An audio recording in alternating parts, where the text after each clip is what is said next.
Still NLC strike in Imo Nigerian Union of Journalists, NUJ, backs Ajaero, disassociate self from press conference.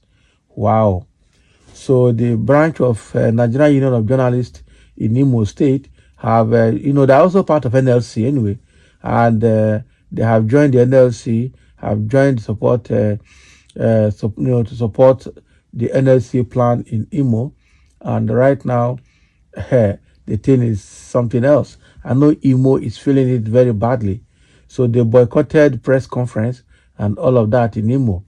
So I'm sure probably the government would have gone to organize press conference now where they will go and see what is not.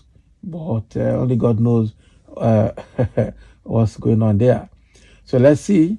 The Nigerian Union of Journalists, NUJ Imo State Council, has dissociated itself from the press conference organized by human rights group Imo Patriots League. Recall that the group on Wednesday alleged that Imo State has lost over 500 billion naira following the one-week blackout order by organized labor. So I'm sure these people call themselves, what do they call themselves? The human rights group Imo Patriots League. Imo Patriots League. Na lie. I'm sure this group must have been set up by state government to go and speak on their behalf in the name of press conference, saying 500 billion naira has been lost. The ones that have not been lost, where did Hope Uzodinma keep them? All the money the state have been making for the past 4 years, where did Hope Uzodinma keep the money? Why is it not paying the workers in the state? Why is it not paying the civil servants in the state? Yeah. So recall that the group on Wednesday alleged that Imo State has lost over 500 billion naira following the one-week blackout ordered by organized labor. The leader of the group, Onwa Soanya Jones, disclosed this to newsmen in Owerri during the press conference. Okay, so the press conference organized labor last week, Wednesday, declared a blackout in Imo after the alleged beating of the national president, Ajaero, during strike action in the state. However, the continued blackout did not go down well with some residents as it was causing much pain to them, just as they pleaded with the federal government to intervene. Now, one of them, the Imo Patriot League, said, "We find it reprehensive that Comrade Ajaero, an Imo son, could bring himself to derail the governorship election because of his political agenda, which by all intents and purposes is vindictive and selfish."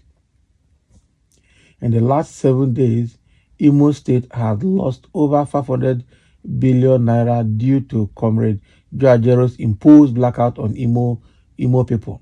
Small-scale business owners are rapidly going out of business due to the high cost of running their businesses. Hotel owners are being stifled.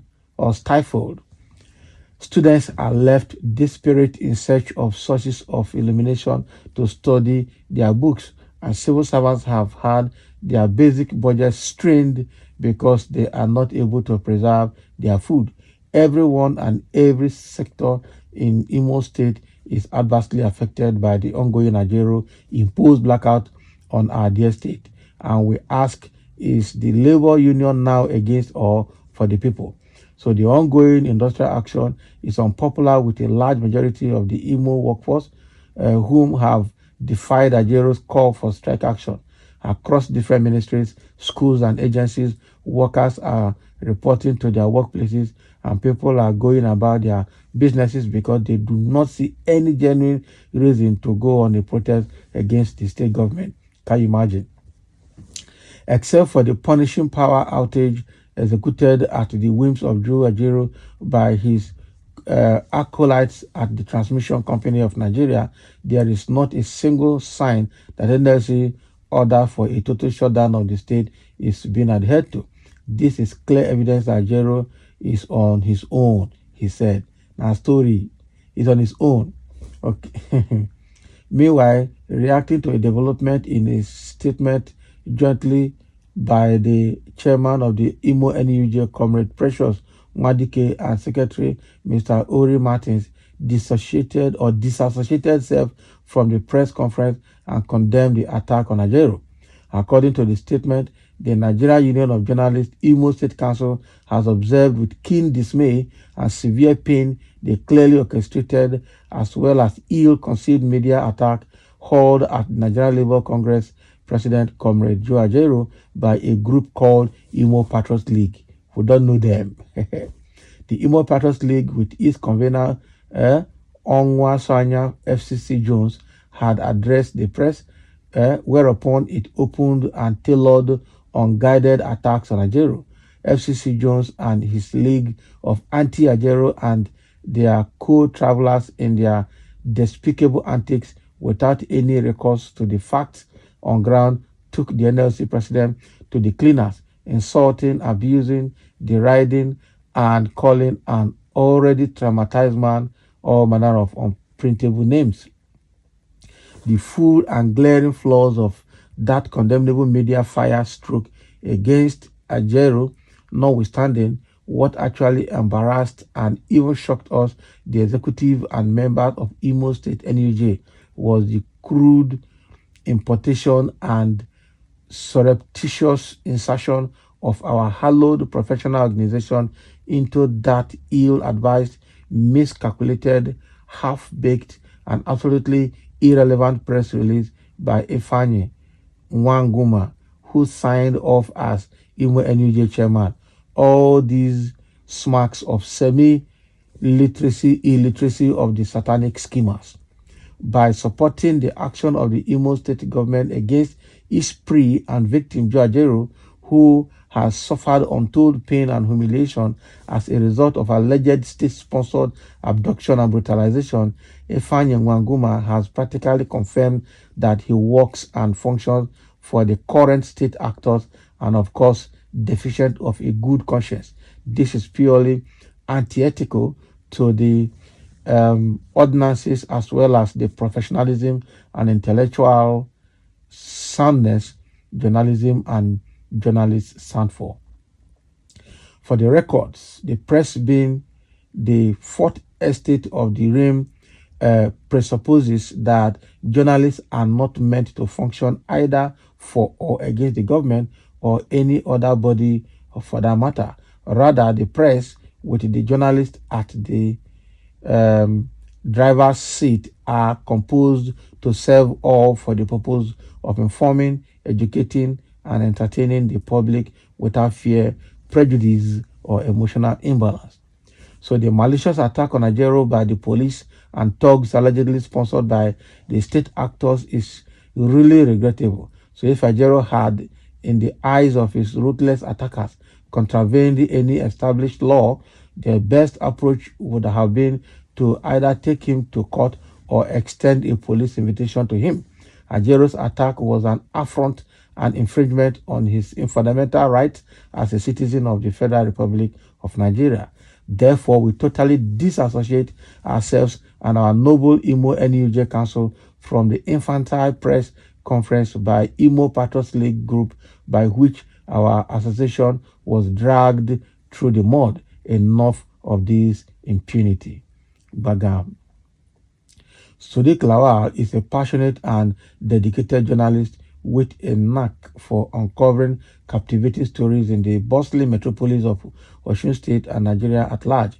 He has a versatile reporting style covering a wide range of topics from politics, campuses, and social issues to arts and culture, seeking impact in all facets of society. So the thing here is clear that the NUJ in Imo has disassociated themselves from the press conference. They call themselves Imo Light League or whatever they call themselves, Imo Patriots League. They held that press conference to discredit NLC and Ajaero for their action in the state. But again, they're on their own. All these are people working for the state actors, which is chaired by the governor of the state. But they are not deterred. NUJ is not scared. Nothing will happen. And somebody say, if they defy his call, why are you crying if majority of the labor force are going about their normal duty? Why the foul cry? Exactly. That's a very big question. Eh? Why are you crying? Someone say, if only you have a civil servant relative, you will not be speaking grammar. A lot of sycophants. Exactly. Eh? I thought, how patriotic are the so-called Imo Patriotic League, who are supporting the impunity by the Imo state government against its workforce? An absurd press conference indeed. That's exactly what it is. Stupid patriots, Uzodinma agents in disguise. They are Uzodinma's agents in disguise. That's correct. Attack on the Ajaero is like attack on the president of a country. Ajaero is a political thug for Obi. They should deal with him. That is what you think. Go and deal with him now. And somebody say, Mr. No Name, you must be one of the useless Yorubas, the allies, shameless and smelly. They don't get them. The number of people killed in Imo State caused by hope is more than 500 billion. Not a small thing, no. Under Hope's government, people have died. Hope Uzodinma bites more than what he chews. Are those supporting him are not telling us the truth? What is wrong for workers to protest the inhuman treatment being meted on them by the Supreme Court governor? Propaganda and lies will not save him this time around. He has touched the tail of a lion. Not be smart, you know. It's not going to go well with him. The so-called Imo Patriots League have collected bribe from their sponsors to publish the news. But from my view, it be like, say, Oga Mr. Hope go lose this upcoming election. He has to lose it. It's just too much for him in that state. So thank you for listening, and let's have your comments.